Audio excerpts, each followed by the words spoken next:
Hello. Hello. Welcome to the show. Y'all go ahead over and do me a solid and check out that poll I put up because I wanted to know if you guys were interested in a little more pop talk before I dive into the wrestling talk. Because let's be honest, there's no way for me not to talk about politics and stuff when you got Hulk Hogan down to the convention yelling about brothers. Okay? So just please. But go ahead and do that poll. I want to see where y'all thoughts are because, like I said, I enjoy everything y'all do in the comments, your thoughts, whatever you got to say, your what's that word? Suggestions and comments, good or bad. Just be respectful because I will light your ass up. Anyway, let's get into this. Stephanie Vicker. She is the newest signee to the WWE product down to the NXT. They rolled her out quickly. They was already down at the Super Show in Mexico. She with Isla Dawn ass and Alba Fire ass, who are both the tag team champions at the moment, which is a conundrum of itself, and I'll probably talk about that quickly in the podcast, so look out for that. Let's keep going. A lot is surrounding this very pretty, very striking wrestler. I had to do my due diligence because I'm not going to sit here and act like I know who she was. Yes, I saw a couple clips on her and Mercedes Monet's wrestling down to the pay-per-view at AEW. Looked good for whatever it was. It was quick, it was cute, so I had to go find out her other matches. She moves a lot like Candice LeRae. The way I got introduced with Candice LeRae was during her NXT run, and Candice, if they would allow her, is a scrappy wrestler. Like, she can take a bump, give a bump. You could throw that woman all over the damn ring. She makes it look good. It's a good time. Them two kind of got the same stiff, tough, hard-looking strikes and moves. And she just has that. It's something about Stephanie Vicker. What is it? I don't know. What is her character? I don't know, because she has horns on her head when she comes in. She looks like Beelzebub, right? Hold on, hear me out. When you look at the goat that's drawn with the pentagon, sometimes the goat got those horns. So I don't know if that's where she's going with it. It's fine. It's fine. She's a beautiful woman. She's striking. WWE is written all over her, and I would actually make a case for a couple women in AEW who probably should go ahead on to the WWE and stop fucking around over there, because I don't know what they doing with some of them ladies, but that's a different conversation. Let's get into all of the issues surrounding her. So my whole thing was, I didn't see a big deal. People want to make money. She's 31 years old. She's in her prime. She wants to get out there, get that dollar, move through, make it to WrestleMania. Maybe that's one of her goals. From my understanding, she's been floating around WWE for a long time. It's not like she just woke up and said, fuck them, I'm going over here. She's been in, light conversation. Like, she's been giving them googly eyes for a minute. So, with my research and stuff, I had to figure out what was going on. In Mexico, there is a very large situation, sad situation, and it's not really just Mexico. It's all over the world. Femicide, aka killing of women, has been a very big issue in Mexico. Stephanie Vicker was dating a Mexican wrestler named Carterero. Listen, excuse my trying to pronounce this. I know there's some r in there, but I can't get the r.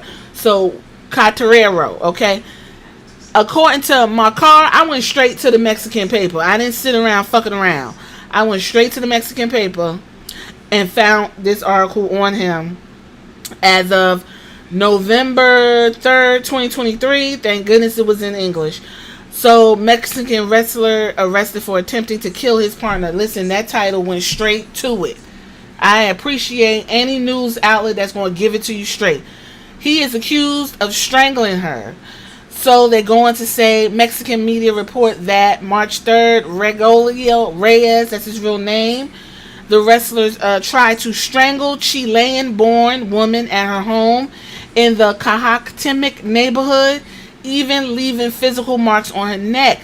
Reporter Antonio Neto announced on his social media pages that the investigation of the Mexico City District Attorney's Office had executed the arrest warrant, and the man who had been arrested in Aguascalientes had already been transferred to the Recluso Oriente. That would be jail. Excelsior reports that following the accusation of domestic violence against the wrestler, the AAA member was forbidden to approach Viqueira. Okay, AAA and CML showed support. They put out some statements condemning the violence and things of that nature towards women. They don't play them type of games. With that being said, put a pin in it. Okay, just go and put a pin in it. Fast forward, she shows up in AEW. Listen, if y'all knew who she was before then, congratulations. I did not. She shows up in AEW. I said that woman is beautiful. She looks like she could whoop Mercedes Moné's ass. And she went on to lose the New Japan Strong title to Mercedes Moné. Okay? Some of her accolades include the Alianza Universal de Lucha Libre champion, the Arena Azteca Budokan Women's Champion. She was the CMLL, which is the Women's Champion, the Consejo Mundial de Lucha Libre. If anybody want to know what CMLL stood for. She was the Tag Team Champion with Zeus, the Occidente Women's Tag Team Champion. She won the Women's Tag Team Champion Tournament, the Grand Prix of Amazons, the IWC Legacy Women's Champion, Strong Women's Champion, which she dropped to Mercedes. And she's been busy. She's been mixing it up.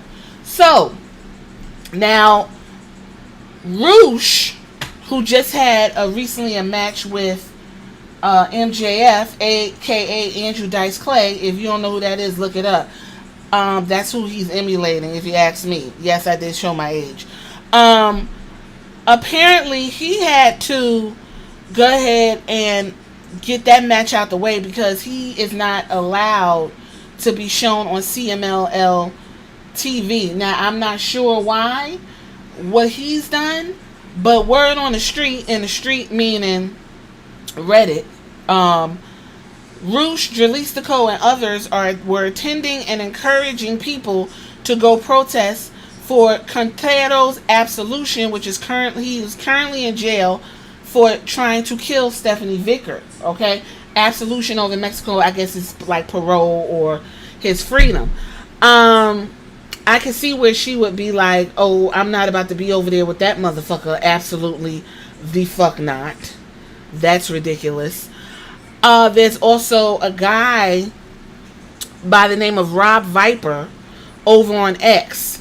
Apparently, he's got some type of tea on why this woman decided to go to WWE. And without trying to read all of this, he basically said that if WWE could pull someone from AEW like that after AEW and CMLL have some type of partnership, then that means those contracts are kind of shaky, right? So CMLL, he says, did a lot, quote unquote, for Vicker. Many things were kept quiet, both professionally and personally. CMLL has always had a hot and cold relationship with foreigners. I'd imagine today set things back even further than before. Vicker, having both New Japan and Rev Pro UK commitments upcoming, which she is choosing to forego, leaves CMLL with egg on their face in front of 3 partner companies in one day. Probably not happy times down to the CMLL WhatsApp group. Remember when Mascara Dorada Metalik, he could have done it this way too. Instead, a compromise was worked out where Metalik got his big send-off and CMLL got to save face with New Japan general public by putting in on appearance where they're allowing him to leave. Could Vicker have done the same is the question they ask. Perhaps. The new AEW relationship complicates things. Obviously, you can't have a nice send-off and CML portraying it as they are, quote-unquote, allowing someone to depart straight into the arms of a direct competitor to their partner company. Viper goes on to wrap things up, and he says, now, the subject that will wind up being the biggest shoe drop based on today's news is Contero. He said, I'm no legal expert, But I believe Stephanie leaving Mexico means there's probably nobody pressing charges any longer, and Cantero will be a free man imminently. Now, I don't know if that's true, because you don't have to be there to have someone convicted for whatever charge that they were charged. So this guy is like really deep, this Rob Viper is really deep into the Mexico wrestling scene, and he feels like she wants to put all of that behind her, start fresh in America, in WWE. I don't know if she's going to keep her name. I don't see why they would change it. And whatever this guy does, as long as he stays away from her, she doesn't have an issue. Again, that's neither here nor there. She was abused. The guy went to jail. Maybe she does want to get the fuck out of there. No one wants to stay in a spot where they experience a lot of trauma, and I can understand that, and I'm not going to fault the woman. And again, she go where the fuck she wants. Like, I don't really see why this is anybody who's riled up about this would be AEW fans, I guess. So the one thing I have to say before I wrap this up, because I don't want this to go too long, with all of that information, clearly something happened. This man went to jail. Y'all can say what y'all want to say about women and how things go. No one else was in that room but Stephanie, that man, her ex-man who choked her, and God. Now, when you go and you listen to somebody like Conan and that fucking weirdo Disco Inferno, like, I don't know how anybody can sit and listen to that podcast, because that Disco Inferno don't let nobody talk. Anyway, Conan went on to describe the situation while he was speaking to Eric Bischoff on 83 Weeks. Conan brought up the dark incident. This is according to Sportskeeda, because I'm not going over there to listen to it.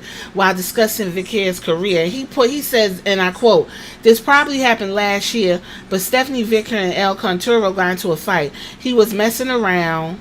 He grabbed her by her throat, and she had marks on her throat, and it was a real big deal. He actually went to jail, and he's still in jail. He was messing around." Well, I don't even know why that had to be stated like that. Apparently, it's a domestic violence situation. The woman literally sounds like does not want to be around anyone who is connected to this El Canteros. Okay? Stop downplaying another person's trauma. Because when we was talking about that WCW, Conan acted like he was about to burst into fucking tears. I get tired of that. It's annoying. So, again, Roosh is over there with the other folks, Jaliska Cole and all these other people, and these people are trying to tell folks to go and help this guy get out after this guy done roughed this woman up and tried to choke and kill her. Okay? He was charged with femicide. If I was her, I wouldn't want to be in that situation either. So, this is what I would like for Stephanie. I hope they don't put her in the LWO or over there with the Phasma El Delgado, even though, you know, he's sexy and everything. What's his name again? Damn, every time I forget his name. The guy who's El Phantasmo. What's his name? Whatever. He was supposed to win the United States Championship at one point, but I guess they said fuck him and that weak ass faction he got with the two sexy Latino men who are now tag team partners. I can't remember nobody's name right now. Y'all tell me, y'all know what I'm talking about. Tell me in the comments. Don't be putting her with them people because she Latino. Like, let's not do that. Even though they like, come on over. I think Dominic Mysterio extended her invitation to come to the Judgment Day.